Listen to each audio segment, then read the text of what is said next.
जो अंत और प्रारंभ है, हर युग का वो आरंभ है। ब्रह्मांड जिसने है रचा, संसार जिसमें है बसा, ये कथा देवकी नंद की।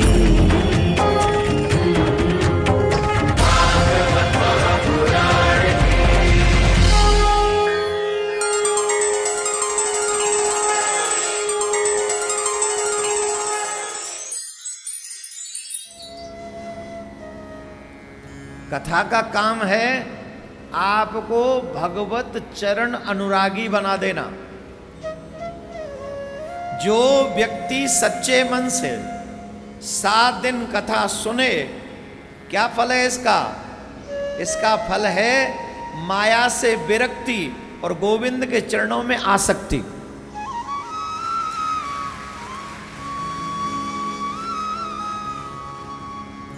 ऐसा क्यों? बोले सत्य का बोध हो जाता है। सत्य का बोध। बहुत से लोग मेरे से कहते हैं कि महाराज जी आप कहते हो माया छोड़ दो, माया छोड़ दो। माया छूटती नहीं है। मैंने कभी नहीं कहा माया छोड़ दो। मैंने भी नहीं छोड़ी माया। कहां छोड़ी मैंने माया? यहां सबसे बेटर कुर्ता मेरा है समय।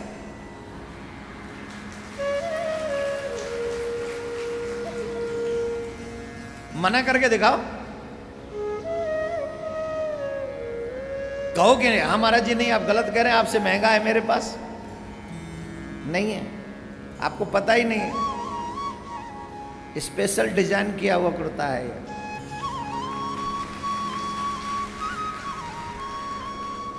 माया तन पे तो है पर मन पे नहीं है। यही संसार में रहने का तरीका है।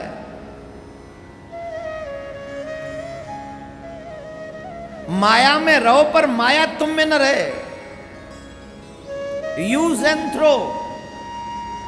इंग्लिश का एक बहुत इजी वर्ड है, यूज एंड थ्रो। यूज करो और फेंको। ये संसार वैसा ही है। सब चीज तन पे यूज करो। पेट भरने के लिए अन्न यूज करो, लेकिन वही स्वाद चाहिए, ऐसे उसके प्रति आसक्ति न हो। जिस दिन टेस्टी भोजन न हो, नमक से भी रोटी मिले तो पालो और उसी में प्रभु के गीत गा लो, तो आप सच्चे गोविंद के भक्त हैं।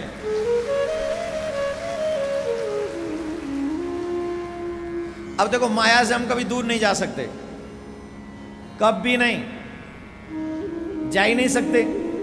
आप बताओ आपका शरीर बना किससे है? जोर से बोलिए। 5 तत्वों से। चित जल पावक गगन सवीरा, पंच रचित यह अधम शरीरा। 5 तत्वों से बना है हमारा शरीर। अग्नि, वायु, पृथ्वी, आकाश। पृथ्वी, आकाश, अग्नि, वायु, एक और रह रहा है गगन, आकाश। 5 है। जल, पृथ्वी। कभी कभी भूल जाते हैं, आपको देख के क्या करें साहब। पृथ्वी, आकाश, जल, अग्नि, वायु। 5। ठीक। इन 5 तत्वों से थोड़ा थोड़ा अंश लेकर हमारे शरीर का निर्माण हुआ। 5 को लेकर। और ये सब में माया का रंग है। जब इन 5 में माया का रंग है तो ये माया हम में क्यों नहीं रहेगी? लेकिन हम शरीर नहीं है।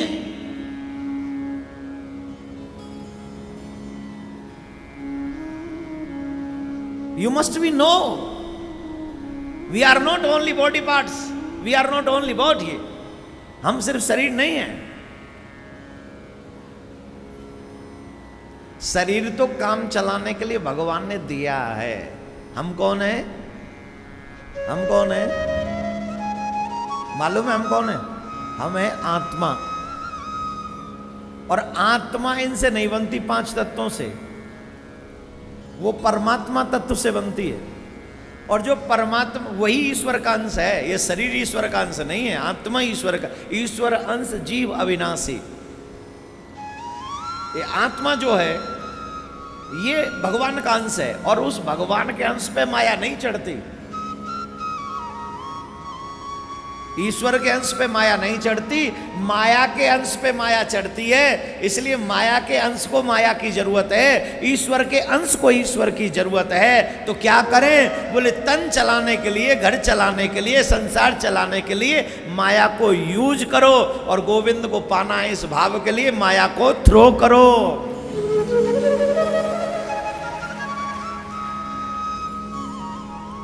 घर में दो लोग भाई भाई लड़ रहे हो तो आधा आधा बांट दो, तभी ना कल्याण होगा। आप भी अपने इस जीवन को आधा आधा बांटो, तन चलाने के लिए माया यूज करो, पर हावी मत होने दो उसे। फिर बोले मन जिसका है, आत्मा जिसकी है, इस आत्मा पे माया को हावी मत होने दो।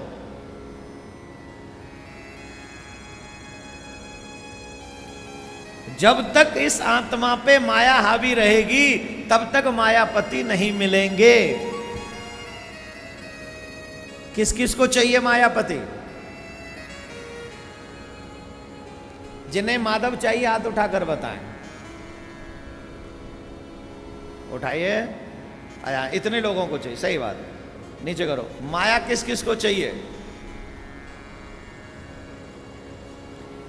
और देखो सबसे बड़ा सच बताऊं क्या है, यहां बैठे हुए हर व्यक्ति को पहले माया चाहिए।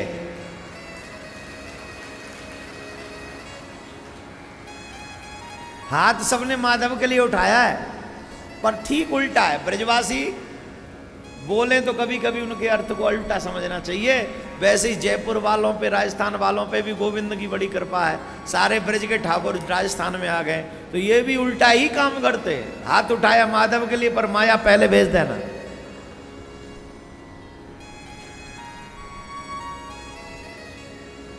आत्मा भगवान की है, उसी का अंश है, शरीर माया का है, शरीर माया से रचा है। तो तीन चीजें हैं तुम्हारे पास, तन, मन और, जोर से बोली, तन, मन और, पक्का? माया के लोगों को क्या चाहिए? दुनिया के लोगों को तुमसे क्या चाहिए? पहले सोचो फिर बोलो, चिंतन करो। तीन ही चीज प्रमुख है तुम्हारे पास, तन, मन और धन। इन तीन चीजों में से दुनिया वालों को क्या चाहिए? जोर से बोलिए। तन, और सबसे पहले चाहिए धन। तन भी बाद में चाहिए, अपना रखो अपने पास। धन होगा तो तुमसे बेटर और बुला लेंगे।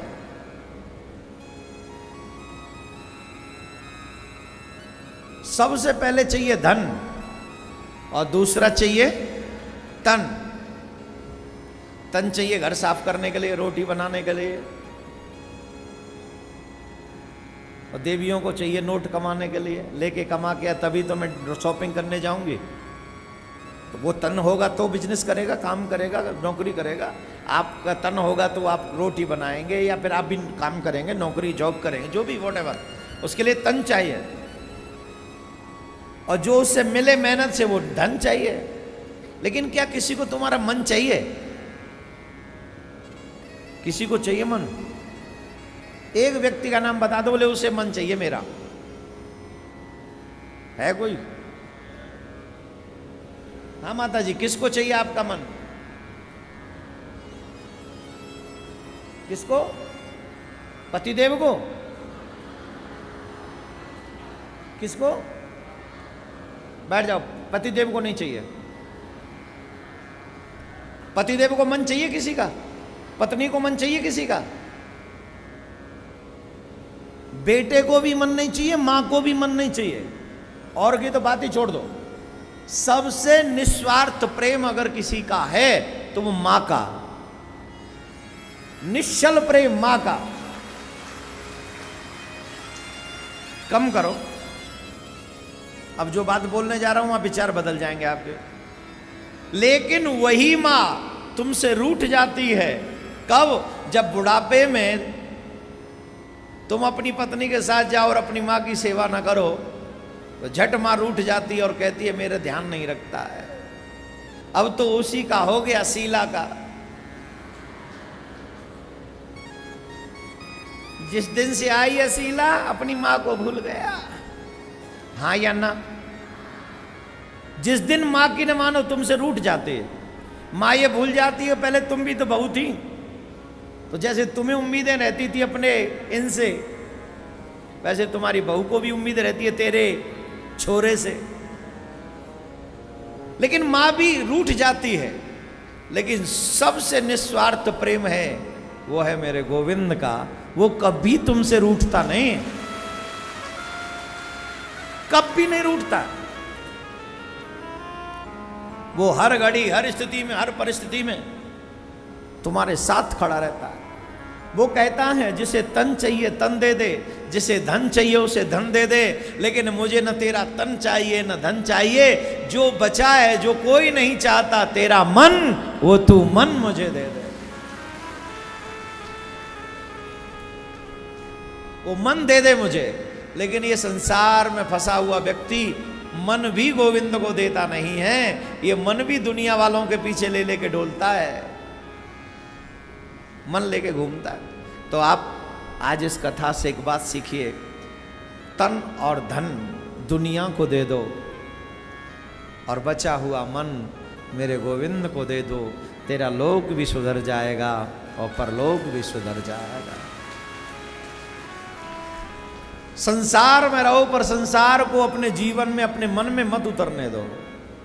यही गोविंद की भक्ति है। और ये सब हो सकता है कब?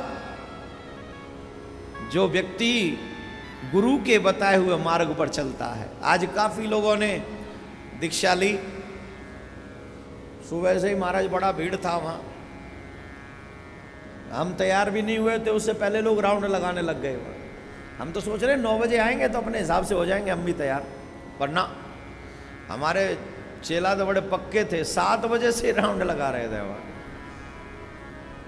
आज बहुत लोगों ने दीक्षा ली। किन किन के गुरु हैं जिन्होंने दीक्षा ले रखी है?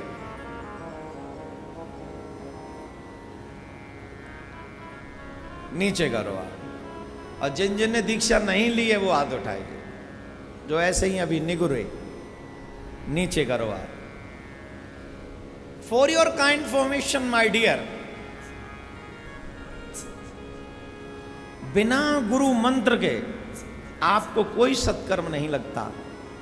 और बड़ी बात बता दूं, हमारे शास्त्र तो यहां तक कहते हैं जिसके गुरु न हो उसके हाथ का पानी भी नहीं पीना चाहिए, पाप लगता है, पाप लगता है। जिसके गुरु नहीं है उसके हाथ से पानी, जल मत पियो, उससे पाप लगता है। और व्यक्ति के सत्कर्मों का फल पूरा नहीं लगता है। और अध्यात्म में जीव का जन्म तब तक नहीं होता जब तक उसके गुरु न हो। जब जीवन में गुरु मिल जाए तब उसका अध्यात्म में जन्म होता है और उसके बाद उसके किए हुए सत्कर्मों का कई गुना फल उसको मिलता चला जाता है। तो आज जिन लोगों ने भी दीक्षा ली है उनका जन्म आज हुआ है, तो हैप्पी बर्थडे टू यू। एक और बात बताता चलो, जवानी में या बचपन में दीक्षा लेने का फल या भक्ति करने का फल अधिक है, ये मैंने कई बार बताया। कई बार आज मुझे भी देखने को मिला, 2 जने आए, एक बूढ़ी अम्मा थी और एक नौजवान छोरा था। बूढ़ी अम्मा ने गुरु दीक्षा में हमको 21 रुपए दिए और छोरे ने 501। तो गुरुजी का भी फायदा छोरा जब नहीं, गुरुजी का फायदा तो तभी है जब आप जवानी में या बचपन में दीक्षा लें। उसकी वजह, क्योंकि आप जो भी भजन करते हैं उसका 10वां भाग गुरुजी को लगता है। और गुरुजी को जो लगता है, बुढ़ापे में भजन का फल कम है, जवानी में भजन का फल ज्यादा है, बचपन में सबसे ज्यादा है। इसलिए सबसे ज्यादा बचपन में भक्ति प्रारंभ कर देनी चाहिए। I give you advice without any charge my dear. If you want to take moksha, तो सबसे पहले आप गुरुजी के चरणों में जाइए, दीक्षा लीजिए और दीक्षा लेकर उनके बताए हुए मार्ग पर चलिए, गोविंद भी मिलेगा, और गोविंद नहीं, मुक्ति चाहिए तो मुक्ति भी मिलेगी, लेकिन दीक्षा पहले आपको लेना चाहिए। इसलिए आज जिन जिन लोगों ने लिया है उन सबका आज गोविंद से, सर्वेश्वर भगवान से संबंध जुड़ा। भगवान करे आप इस संबंध को मजबूत करें, आगे बढ़े। और कौन कौन चाहता है कि हमारा संबंध भी पक्का मजबूत हो? उठाओ उठाओ, कुछ करना मत, सिर्फ हाथ उठाओ। कथा आपका संबंध मजबूत करती है। जितनी कथा आप सुनोगे उतने गोविंद के। अच्छा बताओ, छठा दिन है, किस किस को लग रहा है कि ये कथा से और हम भगवान के करीब पहुंच गए, हमारा प्रेम और बढ़ गया भगवान के प्रति? सब झूठे इकट्ठे हो गए यार। जो बाहर लोग देख रहे होंगे वो यही कह रहे हो ना, सब झूठे। वो क्या जाने कि यहाँ का आनंद क्या है। तो आइए, कल आपने कथा श्रवण की, भगवान श्री कृष्ण ने गिरिराज पर्वत अपनी कनिष्ठ की उंगली पर धारण किया। अभिमान गोविंद को प्रिय नहीं है, चाहे वो अभिमान किसी भी चीज का हो। वो अभिमान चाहे धन का हो, वो अभिमान चाहे बल का हो, वो अभिमान चाहे सौंदर्य का हो, वो अभिमान चाहे भक्ति का ही क्यों ना हो, पद का हो, प्रतिष्ठा का हो, किसी की भी चीज का अभिमान भगवान को पसंद नहीं है। देवराज इंद्र को अभिमान था कि मैं देवताओं का राजा हूं, तो देवराज इंद्र का मान मर्दन करने के लिए मेरे प्रभु ने उनकी सेवा छुड़वा दी ब्रजवासियों से। और ब्रजवासी इंद्र कही, अरे या इंद्र की पूजा काहे करो, तुम मेरे देवता की पूजा करो, ये मेरो देवता बड़ो पहुंचे हुए देवता है। सब ब्रजवासी बोले, भैया कौन सो देवता है तेरो ऐसो? बोले, बड़ो पहुंचे हुए हो है। कैसो है? एक देवता ब्रज के माही, रहत हमारे संग सदाई। सब मिलके तुम देव मनावो, अपने सवरे कष्ट मिटावो, अपने सवरे कष्ट मिटावो।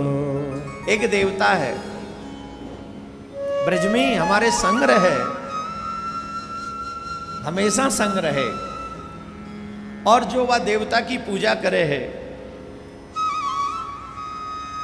कन्हैया कह रहे हैं वहां के सब कष्ट मिट जाए। सब ब्रजवासी बोले, भैया ऐसा कौन सा देवता? बोले कि राज महाराज। तो सब ब्रजवासी ने इंद्र की पूजा छोड़ दी। क्यों? कन्हैया ने कह दी। जीव को क्या करना चाहिए? सच्चा मानव कौन है? सच्चा मानव वो है जो वही करता है जो भगवान आदेश देते हैं, वही करता है जो गुरुदेव भगवान आदेश देते हैं, वही करता है जो वेद पुराण और कथाएं आदेश देती, वही सच्चा मानव है। प्रमाण के तौर पे अभी बताऊं, कौन से पुराण में लिखा है कि मां बाप की बात मत मानो? कहीं लिखा है? जोर से बोलो। माँ बाप की बात मत मानो, कहीं लिखा है? धर्म की बात मत मानो, किसी पुराण में लिखा है? गुरु जी की आज्ञा मत मानो, किसी पुराण में लिखा है? तीर्थ कभी नहीं करना चाहिए, ये कहीं लिखा है? बोलिए। भजन कभी मत करो, ये कहीं लिखा है? जोर से बोलो। स्मोकिंग रोज करो, कहीं लिखा है? अरे इसे चैन न मिले तो अपनी लुगाई को भी संग ले, ड्रिंक कर, कहीं लिखा है? जोर से बोलिए। ये किसी पुराण में नहीं है, फिर भी लोग कर रहे हैं कि नहीं? जोर से बोलिए। न वेद में है, न पुराण में है, न गीता में है, न ज्ञान में है, न मम्मी ने सिखाया, न पापा ने सिखाया। मम्मी ने भी मना किया, बेटा बुरी है, बेटा इनसे दूर रहे। बाप ने भी कहा ना, बुराइयों से बच के रहो, चाहे खुद पीते हो पर फिर भी चाहते बेटा कभी न पिए। ये सब चीज मना करने के बाद भी हमें आ कहां से जाती है? हमें देता कौन है? हमें सिखाता कौन है? बताइए कृपा करके। दो। हमारे सबसे बड़े दुश्मन हैं दो। बता दूं कि रहने दूं? नहीं बताता, जाओ। कौन सा तुमसे चार्ज लिया? जितनी दक्षिणा ली है गोयल साहब से उतनी कथा पूरी कर दूंगा, पक्का। एक्स्ट्रा नहीं देनी। बताऊं? सबसे बड़े दो दुश्मन हैं तुम्हारे, जो तुम्हारा विनाश करने पे लगे। एक तो तुम्हारा बुरा संग, जिनको आजकल की भाषा में कहते हैं माई फ्रेंड्स। सबसे पहला, सबसे बड़ा तुम्हारा शत्रु, सबसे बड़ा तुम्हारा दुश्मन तुम्हारा वो फ्रेंड है जो कहता है today is my birthday, please take it little bit. मेरा जन्मदिन है, थोड़ा ले लीजिए ना, एक सिप ले लीजिए। What is your last? Please respect me, today is my birthday. चूल्हे में जाना, मुंह बांध के कौकुआ पोखर में गिर जा। तेरो बर्थडे तो हमें क्यों मार रहे हो भाई? तेरो बर्थडे तू पी, अपे बापे पेवा, अपनी मैया पेवा, अपे भैया पेवा, ते घर में जो उन सबन ने पेवा, हमें मत पेवा। कहने को वो आपका फ्रेंड है, लेकिन वही सबसे बड़ा दुश्मन है आपका। देखिए, मुझे कोई फर्क नहीं पड़ता कि तुम पियो, तुम्हारी किडनी खराब हो जाए, डॉक्टर कह दे कि अब ये बचने वाला नहीं। मेरे बाप का क्या जाने वाला है? मुझे ये सब बातें क्यों बोलनी है आपके लिए? लेकिन मेरे बाप का नहीं, तुम्हारे बाप का सब कुछ चला जाएगा। ऐसे लोगों से हमेशा बच के रहो जो तुम्हें गंदे रास्ते पर लेकर जाते हैं। जो तुमसे कहें ये पियो, बोले तू पी, जयराम जी के। हम ये नहीं पीते, तो क्या पीते हो? कोई पीवे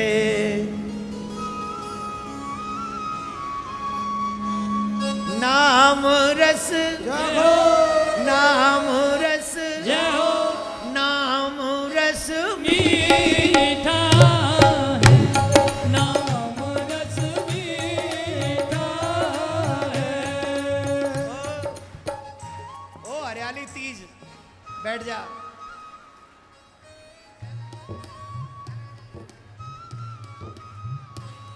नाम रस, नाम रस मीठा है, नाम रस मीठा है। ओ राजवंश की, राजवंश की रानी पी गई एक बूंद इस रस का भैया रे, एक बूंद इस रस का, ओ भैया रे, एक बूंद इस रस का। कौन से रस का? वहां नहीं गई थी वो पीने जहां आप लोग जाते हो, वो यहां आई थी जहां पापी आते नहीं है पीने के लिए।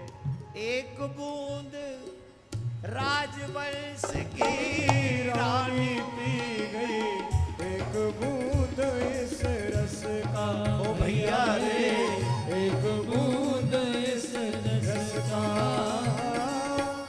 आधी रात महल तज चल दी, रहा न मनवा बस बस का भैया रे, रहा न मनवा बस का भैया रे, रहा न मनवा बस का। मैं गिरधर की वो गिरधर मेरे, मैं गिरधर की वो गिरधर मेरे, उन संग जन्म जन्म के फेरे, उन संग जन्म जन्म के फेरे। मेरो श्याम, मेरो श्याम, मेरो श्याम, मेरो श्याम।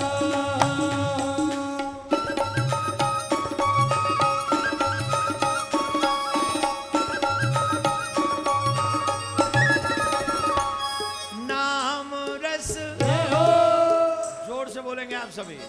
नाम रस, नाम रस, नाम रस मीठा है, नाम रस मीठा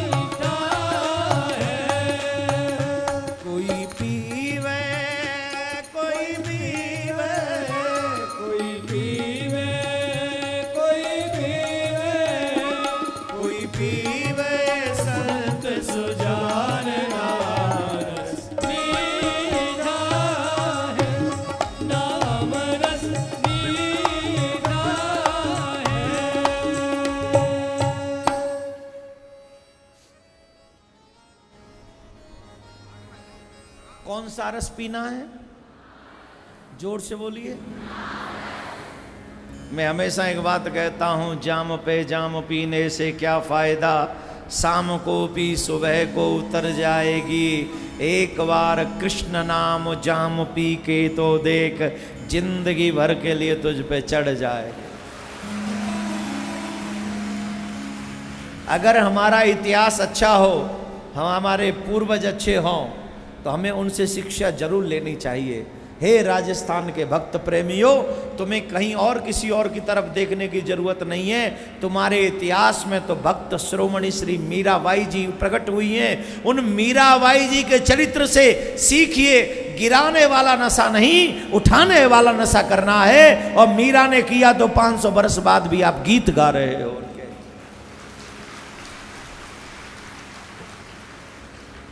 तो वो सबसे पहला दुश्मन कौन है आपका? जोर से बोलिए, जोर से बोलिए। गंदे फ्रेंड। अगर मेरी बात अच्छी लगे तो ऐसे दुष्ट फ्रेंडों से आज ही उनको ब्लॉक कर दो हर जगह से, अगर अपना भला चाहते हो। जो तुम्हें धर्म के विरुद्ध सिखाएं, जो तुम्हें धर्म के विरुद्ध आचरण कराएं, जो तुम्हें माँ बाप से दूर ले जाएं, जो तुम्हें धर्म से दूर ले जाएं, जो तुम्हें तुम्हारे कन्हैया से दूर ले जाएं, please take your mobile, go open sites, Facebook, WhatsApp, block कर दीजिए सबको। फोन भी नहीं रिसीव करिए।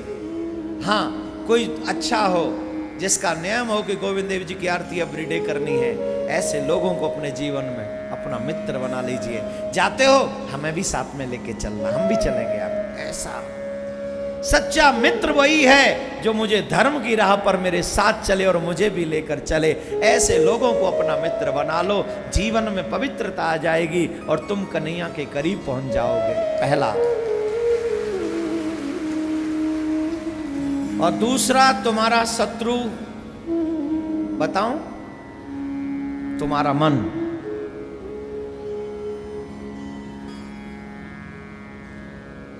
पंडित जी 3 घंटे कथा सुना सुना के परेशान है, 3 शब्द समझ में नहीं आते, और गंदे लोग तुम्हें 2 बात समझाते और मनुआ कह देते चलो आज फर्स्ट मूवी का फर्स्ट शो देखना। तो सबसे बड़ा दुश्मन तुम्हारा मन है। पहला गंदा संग, दूसरा तुम्हारा मन। इन 2 पे अगर कंट्रोल कर लो, मन किससे कंट्रोल में होगा? बोले कथा से। जो गुरु कहे, जो गोविंद कहे, जो पुराण कहे, जो ग्रंथ कहे, वो स्वीकार हो।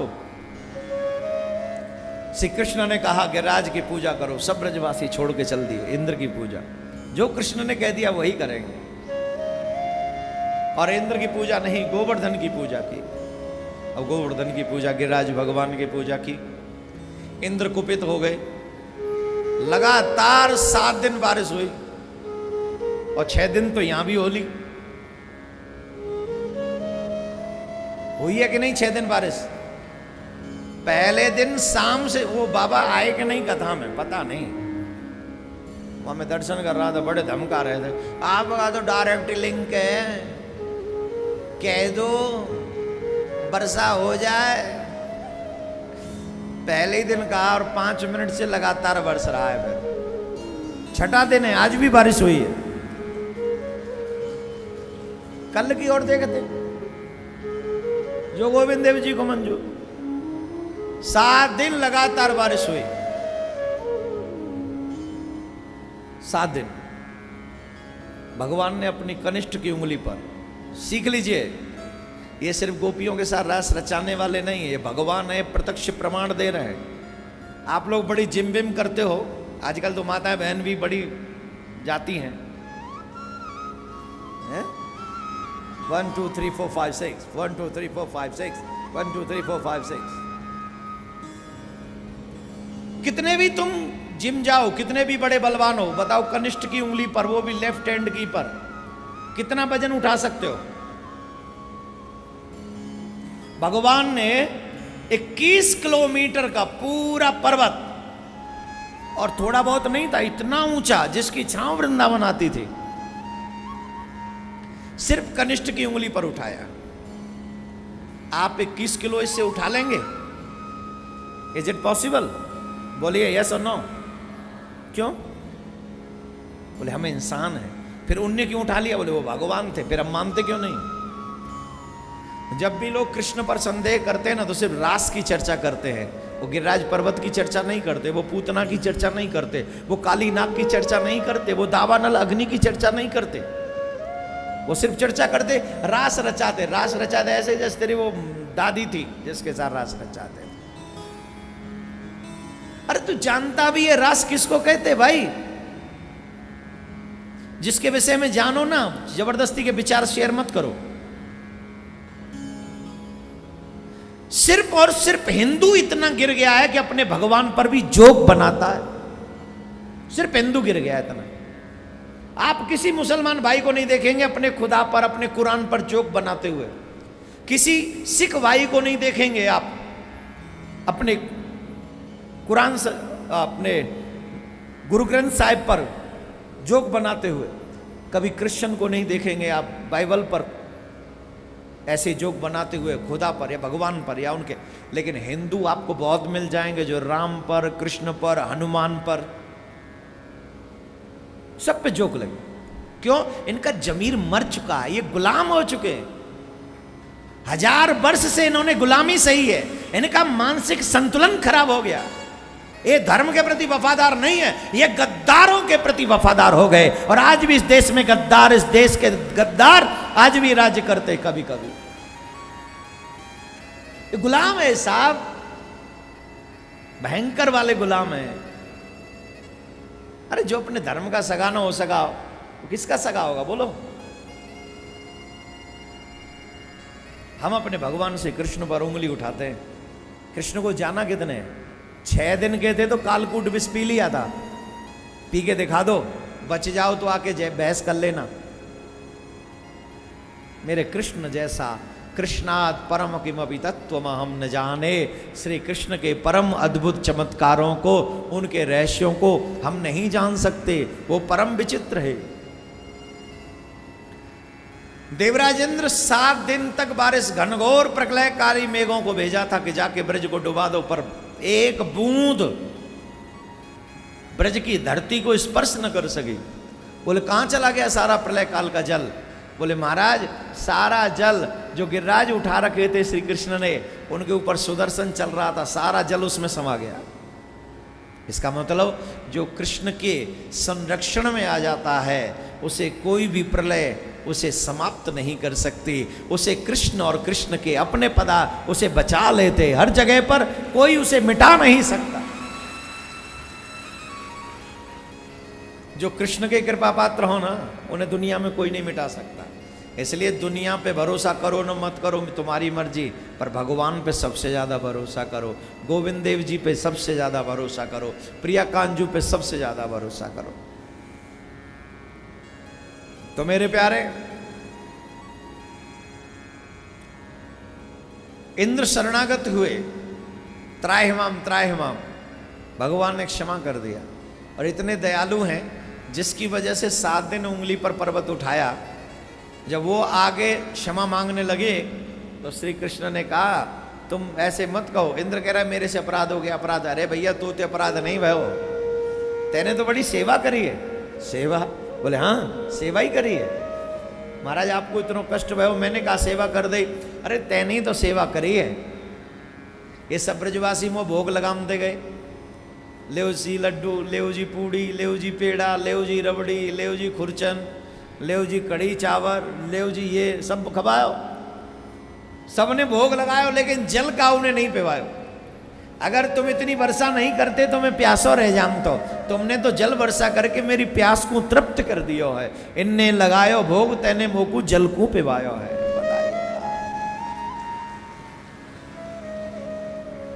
क्या है, आज ज्यादा खा के आए हो क्या? अब जोर से बजाओ। आलसियों को भगवान नहीं मिलते, ये भी याद रखो।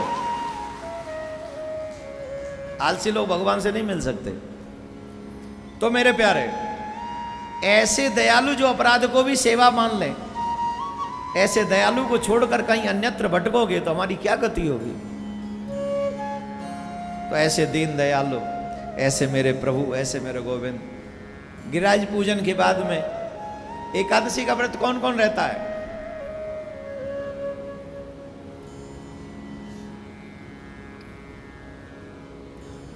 रहते हो? कौन कौन हमारे कहने से एकादशी का व्रत रहता है? जिसने हमारे कहने से शुरू किया हो। क्या बात है, जीवन धन्य हो गया हमारा। तो यहां पर कौन कौन एकादशी का व्रत नहीं रहते? जो नहीं रहते हाथ उठाओ, नीचे करो हाथ। हमारी एकादशी कल है, निम्बार्क संप्रदाय की जो एकादशी है वो कल है। और कुछ लोगों ने आज रह ली होगी, अधिकांश लोग आज रहे होंगे, कल रहेंगे। अच्छा ठीक है। एकादशी का महात्म बता दूं। जो व्यक्ति सच्चे मन क्रम वचन से मात्र 2 एकादशी का व्रत कर ले, मात्र 2, 1 मास 2 ग्यास रहे, स्वर्ग रहे नर चित्त। जो मात्र 2 एकादशी व्रत कर ले, सारी नहीं, निश्चित तौर पर उसको स्वर्ग की ही प्राप्ति होने वाली है, वो नरक नहीं जा सकता।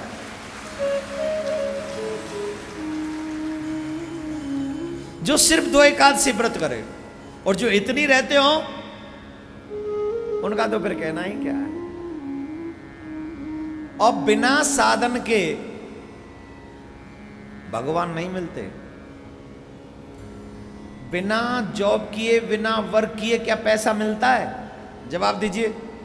माता बहन आज से ही जाके अपने घर में कोई काम मत करना। पति से कहना चाय बनाओ, रोटी बनाओ, बेड पे बैठी रहना।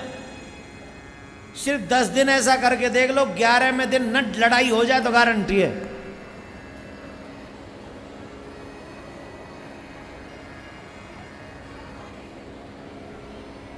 हाँ, आजकल के तो मास्टरमाइंड और एक ही दिन में लड़ पड़ेगा। 10 दिन की तो बात बहुत दूर है। दिन भर में वहां कमाऊं, दिन भर में मैं माथा मारूं, दिन भर में मैं हाड़ कुटाई करवाऊं, और फिर यहाँ के तेरी लिए रोटी बनाऊं। तू कोई रूप कुमारी आ गई है, तू कोई ये आ गई है, निकल जा मेरे घर से। एक ही दिन में निकाल देगो, हाँ कि ना? पक्का? तो बिना मेहनत किए घर में रोटी भी नहीं मिलती, बिना मेहनत किए, बिना साधन किए कोई सैलरी नहीं मिलती, तो बिना प्रयास किए भगवान कैसे मिलेगा? बोलिए। जब हर चीज मेहनत से और प्रयास से मिलती है, उसके लिए काम करते हो। 15 साल पढ़े तब जाके तुमने कुछ थोड़ा बहुत पढ़ा, 20 साल लग गए तुम्हें एजुकेट होने में, 20 साल, और भगवान को बिना भजन किए पा लेना चाहते हो। एकादशी का व्रत करने वाला जीव निश्चित वैष्णव होता है, और वैष्णव व्यक्ति एकादशी के व्रत के माध्यम से दिन प्रतिदिन भगवान के करीब होता चला जाता है। सभी व्रतों में श्रेष्ठ व्रत है एकादशी का व्रत सनातन धर्म में। तो कौन कौन कह रहे थे कि हम नहीं रहते हैं व्रत एकादशी का, वो हाथ उठाइए जो नहीं रहते हैं। अब वो हाथ नीचे कर लें, ऊपर रखो भी, बोलने तो दो। वो हाथ नीचे कर लें जो ये सब सुनने के बाद भी व्रत नहीं रखेंगे, शुरू नहीं करना चाहते, और जो कल से ही शुरू करना चाहते हैं या आगे एकादशी का व्रत शुरू करना चाहते हैं, वो हाथ ऊपर रखें। अब मजबूरी नहीं है, जबरदस्ती नहीं है, एक बात याद रखना। यहां हाथ तभी उठाना जब तुम्हारा खुद का मन हो, लेकिन एकादशी का व्रत बहुत महत्वपूर्ण है। कौन कौन उठा रहे हैं हाथ? क्या बात है। देखो, कौन कहता है कथा कुछ नहीं देती? एक साधन और दे दिया कथा ने, हमें एकादशी व्रत की प्रेरणा दे दी, और एकादशी का व्रत हम करेंगे आज के बाद। राधे राधे बोलना पड़ेगा। बाबा नंद भी एकादशी का व्रत करते थे।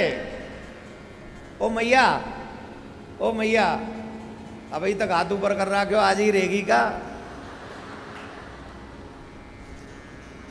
सुनिए ध्यान से, नंद बाबा भी एकादशी का व्रत करते थे। बहुत बड़ा फल है एकादशी का। एकादशी का व्रत ठाकुर जी का सबसे प्रिय व्रत है, करना चाहिए सबको। बहुत से लोग कहते हैं सुहागिनों को नहीं करना चाहिए, बहुत से लोग कहते हैं बच्चों को नहीं रखना चाहिए। ये सब बेकार की बात है। हमारी व्यासपीठ कहती है भगवान से मिलने का अधिकार सबको है, सुहागिनों को भी है, बच्चों को भी है, वृद्धों को भी है, ऐसे वैसे सबको है। तो जो भगवान से मिलने का संकल्प लेके रहते हैं उन्हें एकादशी का व्रत करना चाहिए। राधे राधे बोलना पड़ेगा, जोर से बोलना पड़ेगा। नंद बाबा एकादशी वाले दिन जमुना जी स्नान करवे चले गए। पहले तो अलार्म हथनाओ, मोबाइल हथनाओ। आजकल जिनको जल्दी उठना वो अलार्म लगा लेते ना मोबाइल में, और घंटी लगा लेते, बज जाए, एक की ड्यूटी लगा देते, मुझे उठा देना, सुबह मेरी फ्लाइट है? पहले तो ऐसा था नहीं। तो एक दिन बाबा उनसे थोड़ा भ्रम हो गया, अर्धरात्रि में चले गए जमुना जी नहाने, ये सोच के कि सुबह है गई, भोर है गए, और जट जमुना जी नहावे चले गए। और रात्रि में हमारा ऐसा मानना है सनातन धर्म प्रेमियों का, रात्रि में किसी भी नदी में स्नान नहीं करना चाहिए, रात्रि में वृक्षों को छूना भी नहीं चाहिए, सूरज ढलने के बाद हमें ये सब नहीं करना चाहिए। तो महाराज नंद बाबा को भोर में 3:30 बजे से फिर शुरू हो जाओ। और आजकल कलयुग के लोगों का भोर तो 7 बजे के बाद शुरू होता है। कितने बजे उठते हो? बच्चे वालों से नहीं पूछ रहे, ये तो स्कूल टाइम में इनकी प्रॉब्लम है। अभी छुट्टी निकल के गई है 2 महीने की, फिर देखो कैसी कैसी लंबी लंबी सोती थी ये। सासू माँ को मॉर्निंग टी खुद ही बनानी पड़ती थी अपनी। लेकिन नहीं, जो आप 10 महीने अगर 4 या 5 बजे उठ सकती हो तो 2 महीने के पीछे अपने शरीर को आलसी मत बनाइए। 2 महीने भी 4-5 बजे ही उठो, और वो समय जो पहले आप बच्चों की सेवा में लगाते थे वही समय मेरे गोविंद की सेवा में लगाओ, अपने आत्म कल्याण की सेवा में लगाओ। जरूरी है भैया, जरूरी है। तो नंद बाबा गए, मध्य रात्रि में जमुना जी में स्नान कियो, और झट वरुण देव के दूते झट नंद बाबा नीचे ते नीचे खींच ले गए, जमुना जी में ते नीचे ले गए मई वरुण लोग। अब तो सब पूरे नंदगाम में हल्ला मच गया, बाबा कहाँ है, बाबा कहाँ है, बाबा कहाँ है, बाबा कहाँ है। अब सब लोग दौड़े दौड़े गए और जमुना जी नहावे गए, अभी तक लौट के आए ना है। तो सब जमुना जी माँ भागे, और जमुना जी माँ भागे तो माँ जाके देखो कि बाबा के वस्त्र तो हते हैं, बाबा के जमुना जी के घाट पे वस्त्र तो हते हैं, पर बाबा ना है हत्या माँ पे। अब कन्हैया बोले तुम चिंता मत करो, रो मत भैया, मैं अभी देखा तुम कहा है। झट कन्हैया वरुण लोग पहुंच गए। अब नंद बाबा सामने खड़े वरुण लोक में बंदी बना, और जैसे ही वरुण देव ने देखा कि श्री कृष्ण पधारे, झट सिंहासन से खड़े हो गए, और सिंहासन पे खड़े होके कन्हैया को वह उच्च सिंहासन पे बैठा रहे हो, चरण प्रक्षालन करे, माल्य अर्पण करी, चंदन से तिलक करो, साष्टांग दंडवत करी। नंद बाबा कह रहे हैं गजब की दुनिया है, बाप तो बंदी बना रहा क्यों है, और छोरा की देखो कैसी पूजा है रही है, हमें यहाँ बंद बना रहा है, पता ना कहा कर रहे हैं ये। तब वरुण देव ने पूजा करके पूछी, प्रभु आप कैसे पधारे? अरे बोले पधारे का भैया तू हमारे बाबा ये ले आयो। बोले हैं जी? बोले हाँ हमारे बाबा हैं ये। ओ महाराज अपराध हो गया, क्षमा करना, अनजाने में मेरे दूतों ने गलती कर दी, पर इन दूतों ने भी मेरे ऊपर बड़ा उपकार किया। आपके बाबा को न लाते तो आपका दर्शन नहीं होता, आपके बाबा आ गए तो आपका दर्शन हो गया, प्रभु आपका दर्शन हो गया। चरणों में लेट गए वरुण देव, बाबा के चरणों में 5-5 बार दंडोत करे वरुण देव। पहले बंदी बना लिया कारागार में, और 5-5 बार दंडोत करे। बाबा पूछ रहे हैं अब का है वो तो है। पहले तो हम कह रहे चलो जान दे मुँह, चलो जान दे मुँह, चलो जान दे मुँह, तब कछू ना है तेरे सुनी ना ही हमारी। और अब तू 5-5 बेर दंडोत कर रो, अब का है गए हो। अरे बोले बाबा मुँह पतो नहीं, बाबा मुँह पतो नहीं। फिर लंबी दंडोत। कन्हैया बोले बाबा चल नहीं तो यही दंडोती परिक्रमा करेगा भाई। कन्हैया लेके चले बाबा, और बाबा लेके जा रहे। बाबा के मन में संशय कि पिताजी बाबा तो बंदी बना लियो, बेटा की इतनी पूजा कैसे। कहूँ ऐसा तो ना है जो गर्गाचार्य जी कह रहे कि तुम्हारो बालक साधारण नहीं है, ये तो साक्षात नारायण है। कहूँ जी बात सांची तो नहीं। झट कन्हैया से पूछ रहे नंद बाबा मार्ग में आमते आमते, चो लाला एक बात बता, तू को है। समझ गए क्या पूछ रहे। लाला तू को है। को है मतलब समझ गए, तू कौन है, तू कौन है तू। अरे बाबा यूं कहीं पूछ रहे हो अनजानन की तरह जी, कोई बात है पूछी बारी। मैं कौन तुम्हें नहीं पता, मैं तुम्हारा लाला हूं। अरे बोले तू लाला नहीं है, तू तो कोई बहुत ही बड़ा आदमी है भैया तू। क्यों बोले देखो ना अभी जल को राजा कैसे तो दंडोत कर रहे हो, और हमें तो पहले तो जाके सीधे बंदी बना लिया ना। हम तो यानी पूछे भी ना है, जब तू पहुंचो तब देखो कैसे कैसे मुँह दंडोत करवे लग गए हो। कन्हैया तो कन्हैया है। बोले बाबा ये सब तुम्हारो प्रभाव है। मेरो प्रभाव कैसे मेरो प्रभाव, मेरो प्रभाव तो ये हो कि मैं बंदी बना रखे हो ने। बोले ना ना ना ना ना ना बाबा सब तुम्हारा ही प्रभाव हो। कैसे। बोले जब आपको लेके आयो ना तो या के दूतन ने पतो ना ही आप नंद बाबा हैं, आप गोकुल के राजा हैं, या के दूतन ने पतो ना ही। और जब मैं आयो तो मैंने बताई तू जाने में कौन को छोड़ा हूं। इनने पूछी कौन को, बोले मैं नंद बाबा को छोड़ा हूं। अरे साहब नंद बाबा के, आप नंद बाबा के हो। बोले हाँ। झट बाबा चरणन में लौट गए जी, और जी कह रहे प्रभु हमें ऐसी कृपा करवाओ। मोते प्रभु कह रहे बाबा तुम्हारे चक्कर में आपके बाबा के दर्शन है जाए तो हमारा जीवन सफल है जाए। नाम बड़ो सुनो है पर दर्शन अभी तक नहीं भये। तो मैंने कही बाबरे हो जिन्हें तुम लेके आए हो वही तो हमारे नंद बाबा हैं। तो बाबा ये सब आपकी लीला है, सब आपकी करामात है, आपके नाम को प्रभाव है। और नंद बाबा झट मान गए यही बात है कि हाँ ऐसो ही होगो। सब ब्रजवासी कह रहे कैसो भयो का भयो का भयो। सबन ने बाबा बोले अरे भैया या कन्हैया की। बोले ना ना ना कन्हैया की नहीं, बाबा की पहुंच नीचे तक है, ऊपर तक है, दाएं बाएं सब जगह है बाबा की पहुंच। आहा। फिर कन्हैया बता रहे ऐसो ऐसो भयो। सब बाबा के चरणन में लौट गए। बाबा हमें का पता तू इतना बड़ा आदमी है।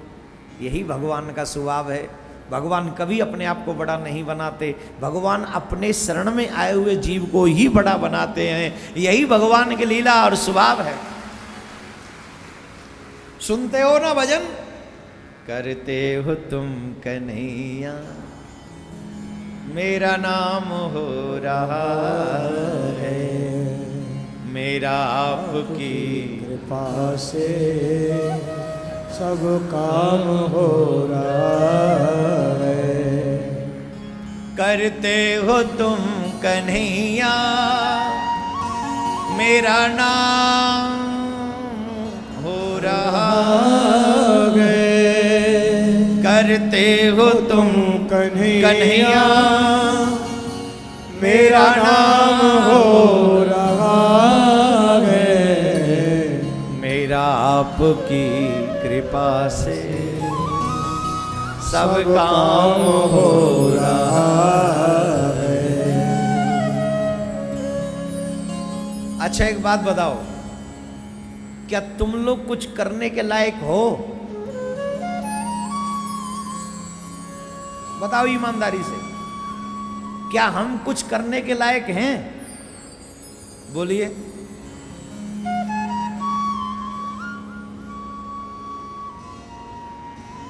भगवान रोग लगा दे तो पलंग से उतरने के लायक नहीं है हम।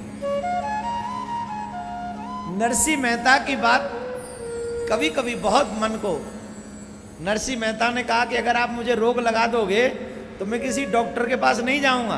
तो बोले जो तू तन को रोग लगावे ओढ़ खोर सो जाऊं, ओढ़ के सो जाऊंगा। बोले क्यों, औषधि नहीं कराओगे? बोले रोग तो आपने लगाया, मैं क्यों सोऊं? आपकी मर्जी है तभी तो रोग आया है ना। आप मुझे अपने पास बुलाना चाहते होंगे इसीलिए तो रोग लगाया है ना। मुझे तैयार है, मैं तैयार हूं। हम वाकई कुछ करने के लायक नहीं है। जलवायु आकाश गगन में सब पर उसकी सत्ता, उसकी मर्जी के बगैर तो हिल नहीं सकता पत्ता। क्या होनी है क्या अनहोनी सबका उसको ज्ञान, मारने वाला है भगवान बचाने वाला है। आज एक भक्त ने हमसे प्रश्न किया जब दीक्षा दे रहे थे। बोले महाराज जब ये कहते हैं कि सब भगवान की मर्जी से होता है, पत्ता भी उसकी मर्जी से नहीं हिलता, उसकी मर्जी के बगैर पत्ता भी नहीं हिल सकता, तो फिर महाराज ये जो कर्म करते हैं भले बुरे कर्म, फिर ये भी भगवान की मर्जी है, तो फिर दोष जीव को क्यों लगता है?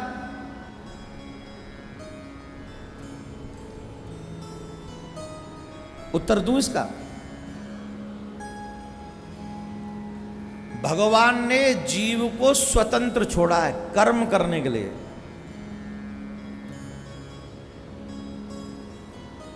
तुम्हारे हाथ में है कि कर्म क्या करना है, फल क्या देना है, ये भगवान के हाथ में, तुम्हारे हाथ में फल नहीं है। माता बहन रसोई तो बना सकती है पर टेस्टी बनेगी कि नहीं ये तुम्हारे हाथ की बात नहीं है। कई बार नमक भी वही, मिर्च भी वही, मसाला भी वही, सब वही, पर टेस्ट वो नहीं है। भाई लोग जॉब वही करते हैं, मेहनत पूरी करते हैं, लेकिन एक का प्रमोशन हो जाता है और एक का नहीं हो पाता है। एक व्यक्ति कम मेहनत में आगे निकल जाता है, दूसरा सारी जिंदगी मेहनत करता है, उसे कुछ नहीं मिलता। तुम्हारे हाथ में सिर्फ कर्म करना है और कर्म स्वतंत्र है तुम्हारे लिए। ये वाणी तुम्हारे पास है, भजन करो या गाली दो। भजन करोगे तो सब लोग कहेंगे भगत जी है, गाली दोगे तो एक दो लोग तो डरेंगे तुमसे, बाकी के लोग क्या करेंगे? भजन करो या गाली को दो, रिएक्शन भगवान के हाथ में, तुम्हारे हाथ में नहीं है। बोलना तुम्हारे हाथ में। अब समझ में आ गया? समझ में आ गया कि नहीं? जीव को स्वतंत्र छोड़ दिया, कर्म तू अपनी मर्जी से कर। हाँ, पत्ता मेरी मर्जी से चलेगा, हवा मेरी मर्जी से आएगी, सूरज मेरी मर्जी से निकलेगा, चंद्रमा मेरी मर्जी से आएगा, धरती मेरी मर्जी से रहेगी। जब चाहूंगा धरती को भूकंप आ जाता है ना, लेकिन कर्म करने के लिए तू स्वतंत्र है। तू जैसा कर्म कर, तेरी मर्जी। तो ये भगवान का नियम। तो करते हो तुम का नहीं है मेरा नाम हो रहा है। तो भगवान अपने भक्तों को यश देते ही हैं, वो हमेशा से दिया, उनका स्वभाव है।